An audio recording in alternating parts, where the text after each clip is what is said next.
Hello दोस्तों। उम्मीद करता हूँ कि आप लोग ठीक होंगे, स्वस्थ होंगे।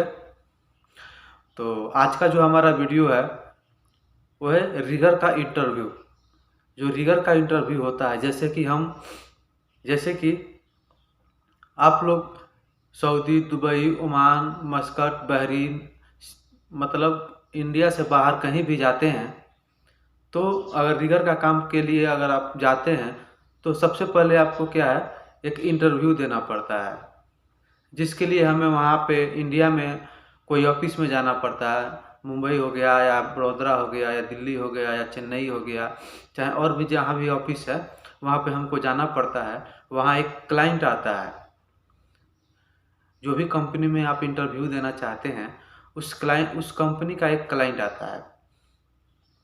वो क्लाइंट आपसे आपके जॉब के रिलेटिव, यानी कि आप रीगर में जा रहे हैं तो आपसे रीगर के बारे में पूछेगा।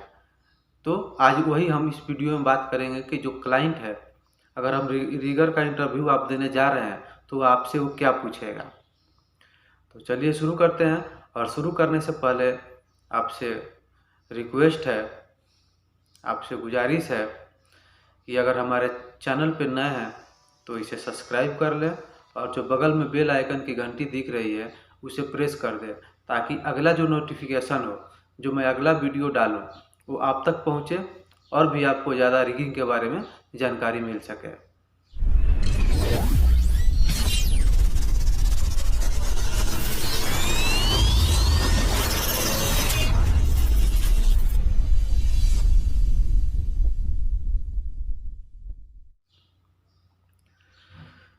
तो रिगर का जो इंटरव्यू होता है, रिगर का जब आप इंटरव्यू देने जाएंगे तो क्लाइंट सबसे पहले आपसे यही पूछेगा कि आप कहाँ कहाँ काम किए हैं।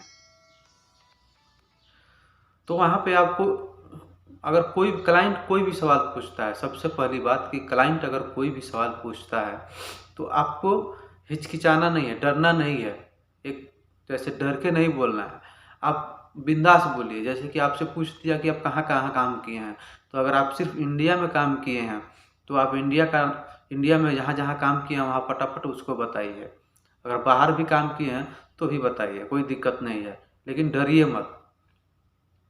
उसके बाद आपसे रिगिंग से रिलेटिव सवाल पूछेगा, क्योंकि आप रिगर का इंटरव्यू देने गए हैं तो आपसे जो है रिगिंग से रिलेटिव सवाल पूछेगा। उसमें आपसे सीलिंग के बारे में पूछ सकता है, सीलिंग के बारे में पूछ सकता है, डिसाइकल के बारे में पूछ सकता है, सिग्नल के बारे में पूछ सकता है, टूल्स के बारे में पूछ सकता है। तो ये सब के बारे में पूछ सकता है। तो अभी जो है सीलिंग के बारे में क्या पूछेगा, सिंगल के बारे में क्या पूछेगा, क्रेन के बारे में क्या पूछेगा, टूल्स के बारे में क्या पूछेगा, ये सब मैं आपको बताता हूँ। सबसे पहले अगर मान लीजिए वो आपसे क्रेन के बारे में पूछ दिया कि आप कौन सा क्रेन पे काम किए हैं और कौन कौन सा क्रेन होता है। तो जो नॉर्मली क्रेन होता है वही आपको बताना है कि सर हम हाइड्रोलिक क्रेन पे काम किए हैं या मैकेनिकल क्रेन पे काम किए हैं, क्रोलर क्रेन पे काम किए हैं। जो मैकेनिकल क्रेन होता है उसको हम क्रोलर क्रेन बोलते हैं। तो आप क्रोलर क्रेन भी बोल सकते हैं, मैकेनिकल क्रेन भी बोल सकते हैं, कोई दिक्कत नहीं है। या टावर क्रेन पे काम किए हैं तो ज़्यादा अच्छा यही होगा कि जो क्रेन पे आप काम किए हैं उसी का बताइए, क्योंकि उसका आपका एक्सपीरियंस होगा, आप उसमें मतलब बता सकते हैं। तो ज़्यादातर अच्छा यही होगा कि जिस क्रेन पे आप काम किए हैं, जिसका नॉलेज ज़्यादा है, वो आप शेयर कीजिए, वो आप बताइए। उसके बाद पूछ सकता है कि जो क्रेन है, क्रेन के आउट रिगर कितने होते हैं। तो जाहिर सी बात है आपको बताना पड़ेगा कि सर क्रेन का जो आउट रिगर है वो 4 होता है। उसके बाद पूछ सकता है जब क्रेन हम लगाते हैं तो ज़मीन से और टायर का जो है वो हाइट कितना होना चाहिए। जैसे कि जब हम आउट रिगर लगाएंगे तो ज़मीन और टायर का जो गैप है वो कितना होना चाहिए। तो आपको बताना है कि सर ये जो है 50 मिली गैप होना चाहिए। उसके बाद पूछ सकता है कि जो क्रेन है, क्रेन में जो है टूल्स क्या क्या होता है, क्रेन का जो टूल्स है वो क्या क्या होता है। तो उसमें आपको बताना पड़ेगा सर मेन हुक होता है, एक्सिलरी हुक होता है, आउट रिगर होता है, वायर ऑफ सीलिंग होता है, काउंटर वेथ होता है। तो ये सब आपको जो है बताना पड़ेगा। उसके बाद पूछ सकता है कि वर्किंग हाइट, आप हाइट पे काम किए हैं कि नहीं किए हैं। तो रिगिंग का काम जो है वो ज़्यादातर हाइट पे होता है, तो इसके लिए हाइट जो है मस्ट है। तो हाइट का जो है वो पूछ सकता है कि आप हाइट पे काम किए हो कि नहीं किए हो। तो आप वहाँ बता सकते हैं जितना आप हाइट पे काम किए हैं, 20 मीटर, 30 मीटर, 10 मीटर, तो बता सकते हैं। उसके बाद जो है हाइट पे काम करने के लिए उसमें पूछ सकता है कि अगर अगर आप हाइट पे काम करते हो तो आपके लिए क्या क्या ज़रूरी है। तो वहाँ आप बता सकते हैं कि सर अगर हम हाइट पे काम करने जा रहे हैं तो सबसे पहले जो है हमारा वर्किंग हाइट का जो है ट्रेनिंग होना ज़रूरी है। अगर वर्किंग हाइट का ट्रेनिंग नहीं होता है तो हम जो है हाइट पे नहीं काम कर सकते हैं, नहीं जा सकते हैं। दूसरा, अगर हम हाइट पे काम करने जाते हैं तो सबसे पहले हमको जो है फुल बॉडी हार्नेस ज़रूरी है। हम फुल बॉडी हार्नेस पहन के ही जाएंगे। अगर स्कार्फ फोल्डिंग है तो हम वहाँ पे टैग चेक करेंगे कि जो हमारा स्कार्फ फोल्डिंग है प्रॉपर तरीका से है कि नहीं है, उस पर हम काम कर पाएंगे कि नहीं कर पाएंगे, तो ये सब हम बताएंगे। हम स्कार्फोल्डिंग पे चढ़ने से पहले उसका टैग चेक करेंगे। अगर हमारा ग्रीन टैग है तो ही हम जो है उस पर काम करने जाएंगे। उसके बाद डिसाइकिल के बारे में पूछ सकता है। तो डिसाइकिल आप बता सकते हैं कि सर डिसाइकिल जो है वो 2 टाइप का होता है, एक डिसाइकिल होता है और एक बो साइकिल होता है। उसके बाद टूल्स के बारे में पूछ सकता है कि रिगिंग जो है, रिगिंग लिफ्टिंग से टूल्स जो है वो क्या क्या होता है। तो उसमें बता सकते हैं वह रूप सीलिंग होता है, वेब सीलिंग होता है, चैन सीलिंग होता है, डिसाइकिल होता है, टैग लाइन होता है, चैन ब्लॉक होता है। उसके बाद पूछ सकता है कि अगर रिगिंग करने जाते हैं, आप लिफ्टिंग करने जाते हैं तो सबसे पहले आप क्या करेंगे। तो आपको बताना पड़ेगा सर अगर हम लिफ्टिंग करने जाते हैं, रिगिंग करने जाते हैं तो सबसे पहले जो है हम अपना लोड देखेंगे। लोड देखने के बाद अपना एरिया देखेंगे कि जहाँ हमें क्रेन लगाना है, क्योंकि लोड मस्ट होता है। लोड कितना टन का होता है ये हमको देखना ज़रूरी है। उसके बाद जो है आप उस जहाँ आपको लिफ्टिंग करना है वहाँ एरिया आप देखेंगे। एरिया देखने के बाद जो है आप जो है वहाँ क्रेन लगाएंगे और जो है लोड के हिसाब से आप जो है क्रेन का रेडियस चेक करेंगे। उसके हिसाब से आप बेल्ट सेलेक्ट करेंगे, उसके हिसाब से आप डिसाइकिल सेलेक्ट करेंगे।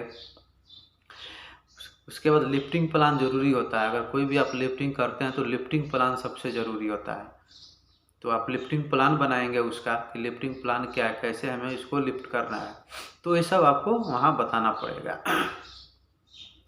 उसके बाद आपसे पूछ सकता है कि सीलिंग जो है कितने टाइप का होता है। तो आपको वहाँ बताना पड़ेगा सीलिंग जो है 2 टाइप का होता है, एक मेटल सीलिंग होता है और एक नॉन मेटल सीलिंग होता है। इसमें भी पूछ सकता है कि मेटल सीलिंग कौन कौन सा है और नॉन मेटल सीलिंग कौन कौन सा है। तो आपको बताना पड़ेगा सर मेटल सीलिंग जो है वो है वायर रूप सीलिंग में है और जो है चैन सीलिंग है, और नॉन मेटल सीलिंग है जो वेब सीलिंग है जिसे हम बेल्ट कहते हैं। इसका अगर कैपेसिटी पूछता है कि वेब सीलिंग का जो कैपेसिटी है क्या है, तो उसमें वहाँ पे आपको बताना पड़ेगा कि सर 1 इंची का जो वेब सीलिंग होता है वो 1 टन का होता है। वैसे ही 2 इंची का 2 टन का, 3 इंची का 3 टन का, यानी कि इंच के हिसाब से जो है वेब सीलिंग का जो है टन होता है। और अगर पूछ लीजिए वायर रूप सीलिंग का जो है कैपेसिटी कैसे है, तो जो है वो mm के हिसाब से होता है। जैसे कि आधा इंच का सीलिंग है वो 2 टन का होता है, जो हाफ इंची का सीलिंग होता है वो 2 टन का होता है। वैसे ही ये जो mm के हिसाब से है जो वो आगे बढ़ते जाता है। तो इसका एक जो है चार्ट जो होता है वो चार्ट देख के, क्योंकि आपको जो है पूरा सीलिंग का जो है थ्योरी आपको याद नहीं रहेगा, तो चार्ट होता है या जो आप जो सीलिंग होता है उसमें एक टैग होता है। तो टैग में लिखा होता है कितना mm का सीलिंग है और कितना mm का जो कितना टन का जो है इसका कैपेसिटी है। तो सिंपल तरीका है सर बताने के लिए कि सर जो सीलिंग होता है उसमें टैग होता है, उसमें हम चेक करेंगे क्या कितना mm का सीलिंग है और इसका जो कैपेसिटी है वो कितना होता है। ठीक उसी प्रकार चैन सीलिंग का होता है। चैन सीलिंग में भी टैग होता है और उसमें भी उसका कैपेसिटी लिखा रहता है।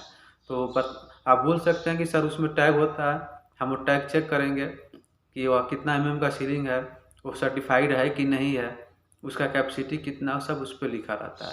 क्योंकि जो सीलिंग का जो है कैपेसिटी है वो mm में होता है और वो याद नहीं रह सकता है। वेब सीलिंग का जो है वो सिंपल है, तो आदमी को याद रहता है, माइंड में रहता है। लेकिन जो वायर रोप सीलिंग, चैन सीलिंग का है, उसको जो है वो टैग से ही पहचान सकते हैं, या जो उसका mm जो मालूम पड़ेगा करके, और उसको हम जो निकाल सकते हैं, उसका चार्ट होता है। उसके बाद पूछ सकता है कि चैन ब्लॉक का क्या काम होता है। वो बताना है कि सर जो चैन ब्लॉक होता है उससे हम मैनुअल लिफ्टिंग करते हैं, और एडजस्टिंग के लिए काम आता है। तो ये हमें वहाँ बताना है सर जो चैन ब्लॉक होता है उससे हम जो है मैनुअल लिफ्टिंग करते हैं। उसके बाद वो सिग्नल के बारे में पूछ सकता है कि सिग्नल के बारे में पूछ सकता है कि सिग्नल जो है आपको मालूम है कि नहीं है। अगर आप बोलते हैं हाँ सर हमको सिग्नल मालूम है, तो वो कोई भी सिग्नल पूछ सकता है। जैसे पूछ सकता है बूम ऑफ और होइस्ट डाउन का सिग्नल दीजिए, तो वहाँ आपको बताना पड़ेगा कि सर ये बूम ऑफ है और होइस्ट डाउन है। यानी जो हमारा अंगूठा अगर ऊपर रहता है तो ये बूम ऑफ होता है, और ये जो हमारा 4 फिंगर है, उंगली है, अगर इसको हम क्लोज ओपन करते हैं तो जो हमारा बूम ऑफ और होइस्ट डाउन का हो जाता है। अगर वहीं आपको ये पूछ देता है कि सिर्फ बूम एक्सचेंज का सिग्नल दीजिए, तो वहाँ पे आपको ये दोनों ऐसे करके इसको ये करना पड़ेगा जो हमारा बूम एक्सचेंज का सिग्नल है। उसके बाद पूछ सकता है कि अगर आप लिफ्टिंग कर रहे हैं तो क्रेन का जो सिग्नल है वो कौन सा आदमी देगा। तो आपको बताना पड़ेगा कि सर जो लिफ्टिंग के दौरान अगर कोई सिग्नल देता है तो सिर्फ बैट्समैन से देता है, यानी कि जो क्वालिफाइड रिगर होता है, जिसके पास ट्यूबी कार्ड होता है, वही जो रिगर जो है वो सिग्नल दे सकता है। उसके बाद पूछ सकता है कौन सा ऐसा सिग्नल है जो हर कोई दे सकता है, चाहे वो हेल्पर हो, रिगर हो, फोरमैन हो, सुपरवाइजर है, एनीवे कोई भी हो, मतलब जो वहाँ पे काम कर रहा है कोई भी आदमी कौन सा ऐसा सिग्नल है कि दे सकता है। तो वहाँ आपको बोलना पड़ेगा सर एक इमरजेंसी सिग्नल आता है जो कोई भी दे सकता है। पूछ सकता है रीजन, क्यों, आखिर क्यों वो दे सकता है। तो आपको बताना पड़ेगा कि सर अगर कोई भी आदमी वहाँ देखता है कि कोई ऐसा इमरजेंसी है, कोई ऐसा खतरा होने वाला है, अगर लिफ्टिंग हो रहा है उससे कोई ऐसा खतरा होने वाला है, चाहे और भी कोई खतरा हो सकता है, होने वाला हो वहाँ पे, तो वो आदमी जाके वहाँ पे इमरजेंसी सिग्नल दे करके काम बंद करा सकता है और बता सकता है कि भाई यहाँ पे जो है एक खतरा होने वाला है, पहले इसको सॉल्व करो, उसके बाद जो है अपना काम करो। तो ये सब आप बता सकते हैं।